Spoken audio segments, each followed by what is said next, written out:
Hi everybody, Colin Ross here, TMCC Music 101, lecture number 22. So today's lecture is going to cover a couple miscellaneous vocabulary topics.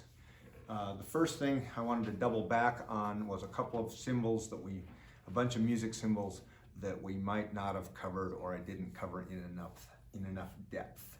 So some of this goes with page 55 of the textbook, and part of it goes with page 96 in the textbook, and part of it isn't in the textbook. So the first thing I wanted to review was a couple of symbols that I had not discussed before, which are when you see this instead of the time signature, that means 4/4. That stands for common. The C stands for common. 4/4 common time signature. If you see the C with the line through it, that means it's cut time, also known as a la breve, and that is 2/2, often a march situation. So, and a different way of being conducted. So, one of the things we're going to talk about today are tempo designations, and this is on page 55 of your book, and there will be notes in the lecture module regarding this.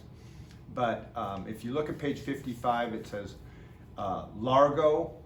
That's the slowest. These are the classical tempos. Most of these are written in Italian. It's still traditional to write tempo designations and in classical music, even in German and Italian and French and lots of different languages of composers still wrote the tempo designations and a lot of the musical indications in Italian, especially up through the 1800s. All right, so largo is the slowest of the classical tempo designations. It's very slow and broad, and you don't really feel that much of a pulse, but it is steady. Lento is just very slow. That's just very slow. Not as slow as largo, but very slow. And with a pulse, but slow. Adagio is also slow, but has more of a movement and is even a dance tempo. So it's a very slow dance tempo.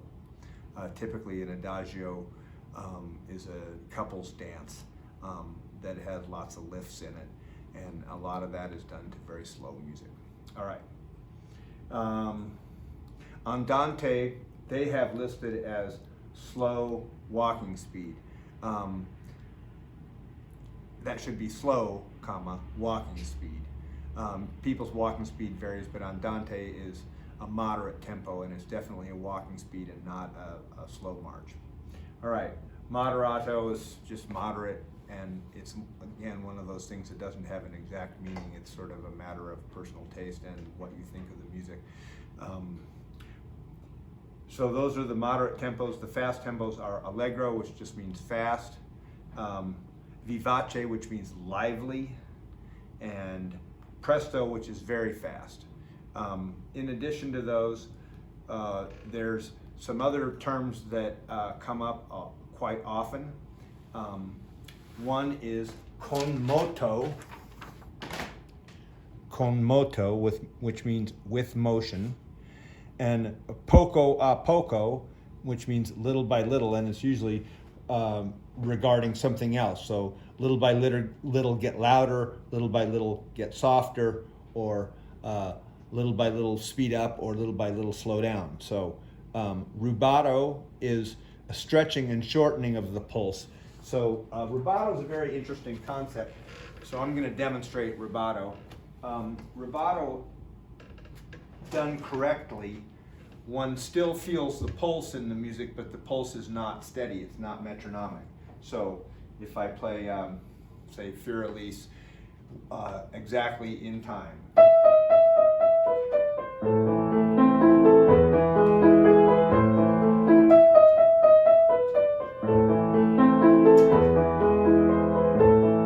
Now I'm going to play it with rubato.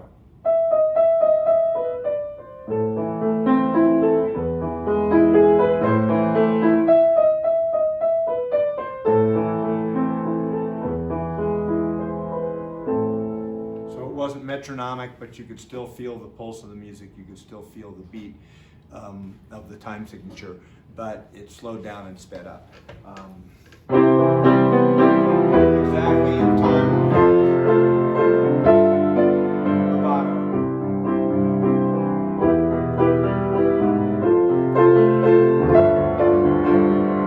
So you still feel the pulse, but the pulse stretches and contracts. That's rubato. All right, couple of other symbols that we may have missed. This is the fermata symbol right here. Also, when they teach kids, they call it a bird's eye, but the correct name is a fermata. And the fermata is the time stops until the cue, until whatever the cue is. If it's a conductor, then it's, whoops, missed the pedal. So time stops until then. When there, fermata, and my cue. So if there's no conductor, oftentimes the cue is just the next gesture, or the cue is the breath, or the cue is you look at each other and you start again. But the fermata is time stops until it starts again. Okay, the staccato symbol, here's the word staccato. And the staccato symbol is a dot that appears above or below a note, and that makes the note have a sharp cutoff. So here's legato, and here's staccato.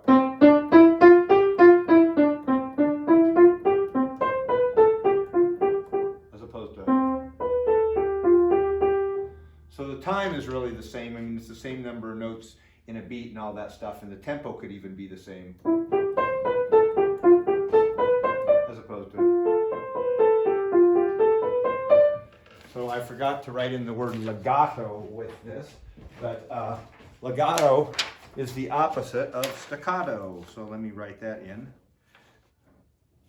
And the symbol for legato is like a minus sign over the note. So here is legato, and the minus sign over the note. So staccato is the dot, and legato is the line. Those are the words for it. A slur is like a short arched line, and that means you put two notes together, especially with vocals. The slur indicates that one syllable is going to be held over two notes. Happy birthday to you.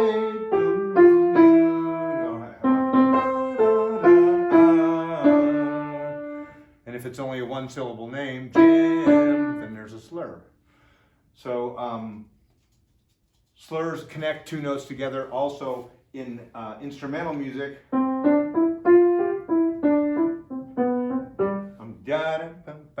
I'm slurring those two notes together.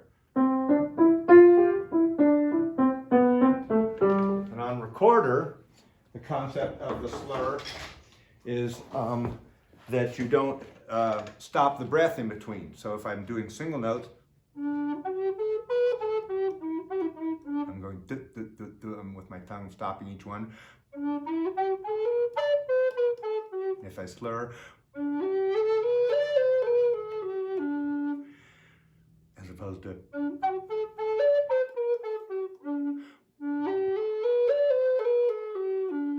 So that's what a slur is. In vocal music, it's two or more notes for one word or syllable. And in instrumental music, it's connecting the notes phrasing-wise. So the, where's my next sheet of notes? Darn it. All right, so that takes it, and retardando and accelerando. Retardando is slowing down, accelerando is speeding up. And poco a poco, accelerando or retardando would be little by little speeding up or slowing down. Now we're going to go over to page 96 of the textbook, and we're going to look at some of the dynamic indications. So once again, these are derived from the Italian, and from the softest to the loudest, they are pianissimo, piano, mezzo forte, and fortissimo. And there's also sometimes 3 P's, and that's pianissimo, and there's 3 F's, which they call a triple forte or a fortissimo. So the symbols are all there on page 96, and the definitions are all there. So that should take us through most of the symbols that you're going to see in standard written music. There's a few others that we haven't discussed that you see rarely. One of the symbols is the MD, which stands for right hand. Main droite, it's the French, not the Italian. And it's MD, and it stands for the right hand. So MG, main gauche, is the left hand. So if there's music where the hands cross over, or if there's a part up here, or you're supposed to reach a note down here, if it was the hand that you wouldn't expect, then they'll write the initials so that you know that your hands were supposed to have crossed over. So those are some of the symbols that you don't see as much, but you see sometimes. All right, and one of the last things I wanted to discuss in this particular lecture, because I'm trying to take it easy on you so you can do your midterm and make up all your past assignments, is the conducting patterns. So the standard conducting patterns, I'm going to show you the 2/4, 3/4, 4/4, and 6/8. And those are the ones that you see the most often. So the standard conducting patterns, the downbeat is always 1, is always a downbeat. And the upbeat is the preparation. The upbeat is important for, especially for symphonic players or players that are actually watching a conductor, because that sets the tempo. So 1, 2, 3, 4, 1. So the downbeat is always 1. 1 is always the downbeat. So the patterns for 2/4 are down, up, down, up. 1, 2, 1, 2, 1, 2, 1, 2. In military or parade situations, a lot of times they draw the 2 back up in an arc, like a shallow C. So 1, 2, 1, 2, 1, 2, 1, 2, 1, 2. A lot of times they'll have a baton, and in standard classical form, the baton never stops, but it's very difficult sometimes to see exactly where some conductors put that beat, so it's a little nebulous sometimes. All right, the pattern for 3/4 is down, out, up. 1, 2, 3, 1, 2, 3, 1, 2, 3, 1, 2, 3. The pattern for 4/4 is down, in, out, up. 1, 2, 3, 4. 1, 2, 3, 4. 1, 2, 3, 4. 1, 2, 3, 4. So once again, the upbeat, the preparatory beat, is very important, and that's the one that sets the tempo, because if you can't just start on 1 unless you have the tempo memorized. So 1, 2, 3, 1, 2, 3, or 1, 2, 3. So the patterns once again are 2. A lot of times they do an arc back up, or sometimes it's just up and down. But usually in marches it's a 1, 2, 1, 2, 1, 2, 1, 2. I'm not completely sure why that is. I guess it's easier to see in a big formation. I'm not completely sure of that one. All right, and 3-beat pattern, 1, 2, 3, 1, 2, 3. 4/4, 1, 2, 3, 4, 1, 2, 3, 4. 6/8 is done 2 different ways. Oftentimes 6/8 in a jig or in a fast 6/8 where it's 2 groups of 3, like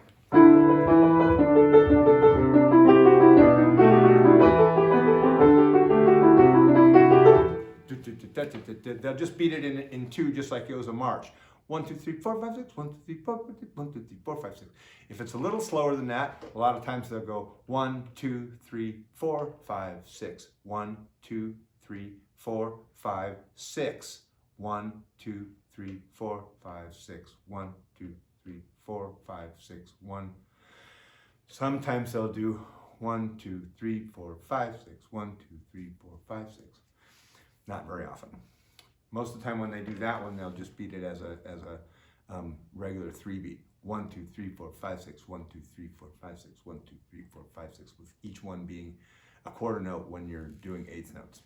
All right, but when it's 2 groups of 3, as opposed to 3 groups of 2. When it's 2 groups of 3, they'll either do it as a 2 beat, 1, 2, 3, 4, 5, 6, 1, 2, 3, 4, 5, 6, 1, 2, 3, 4, 5, 6, 1, 2, 3, 4, 5, 6, or they'll do it as 1, 2, 3, 4, 5, 6, 1, 2, 3, 4, 5, 6. All right. So those are the standard conducting patterns. You rarely see all 12/8 of a 12/8 conducted out like a.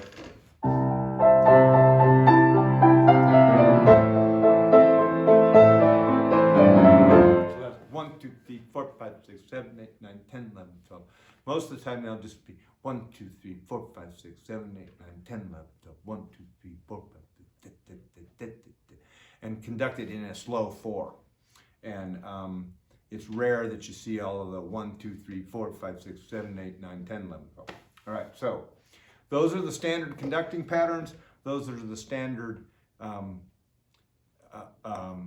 tempo designations. And those are some of the standard symbols and terms that we're using to be able to understand almost every symbol on written music. All right, do your homework. So the way I've been running this class is pretty lenient as far as grading and pretty lenient as far as extending the homework stuff. It just seems like such a compromised way to have to learn this online. And I really feel for you guys. So if anybody needs help with any of this stuff or wants individual conversation or individual text back and forth or any of that stuff, the best thing to do is to call me or text me on my telephone, and I will respond in a timely manner. So I hope you're doing okay. If there's anything I can do to help any of you, please contact me. All right.